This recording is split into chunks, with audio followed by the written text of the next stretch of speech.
గాయపడిన వైద్యుడు. వారి రక్షణకర్తను శ్రమల ద్వారా సంపూర్ణునిగా చేయుట ఆయనకు తగును. హెబ్రీలు రాసిన పత్రిక 2వ అధ్యాయం 10వ వచనం.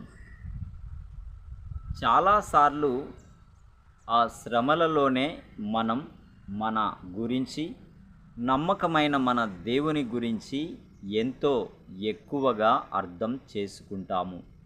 నా క్రైస్తవ జీవితంలో మొదటి అర్ధభాగాన్ని రెండవ అర్ధభాగంతో పోలిస్తే మొదటి భాగంలో దాదాపు శ్రమలు లేవు. తర్వాత నా భార్యకు క్యాన్సర్ వచ్చింది. ఆమెకు ప్రధానమైన ఆపరేషన్ జరగబోయే ముందు ఆసుపత్రిలో ఆమె పడుకున్న మంచం దగ్గరగా కూర్చుని ఈ మాటలు చదవడం నాకు ఇంకా గుర్తే.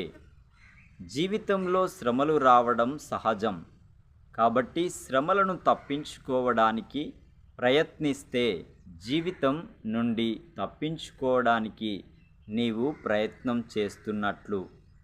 అయితే శ్రమతో నిండిన ఈ ప్రపంచాన్ని అర్థం చేసుకుంటూ వివిధ అంశాలు, కారణాల ఆధారంగా దేవుడు మంచివాడు అని మనం గట్టిగా నమ్మొచ్చు. కూర్చొని నేను ఈ మాటలు చదువుతూ ఏడ్చాను. శ్రమ, కష్టం ద్వారా మంచి జరగడం సాధ్యమేనా అని నేను ఆశ్చర్యపోయాను. కొన్ని సంవత్సరాల తరువాత ఆమె చనిపోయింది.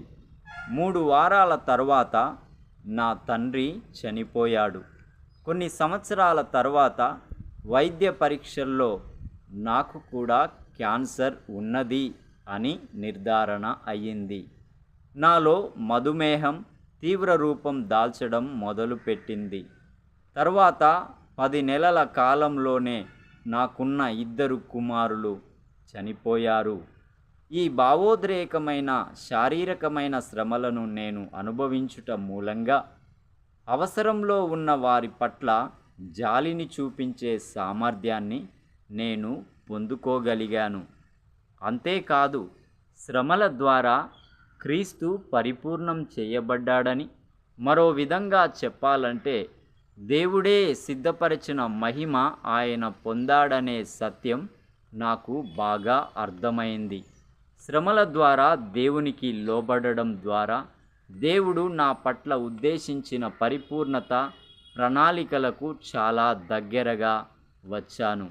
ఫలితంగా ఏం జరిగింది? నా జీవితమే రూపాంతరం చెందినది.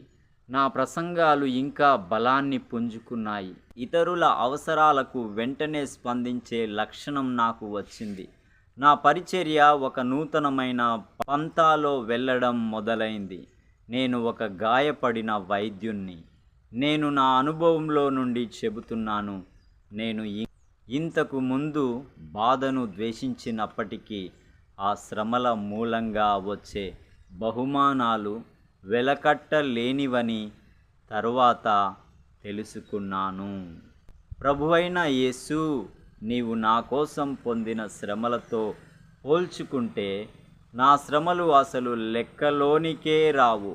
నీ శ్రమను నీవు ప్రయోజనకరమైన సంగతిగా మార్చావు. నేను కూడా అలా చేయడానికి నాకు సహాయం చేయండి. ఆమేన్ అంటూ ముగించాడు. ఒక గొప్ప వైద్య నిపుణుడు అయిన దేవుని బిడ్డ. జీవితంలో జరిగిన యథార్థ సంఘటనలు ఇవి.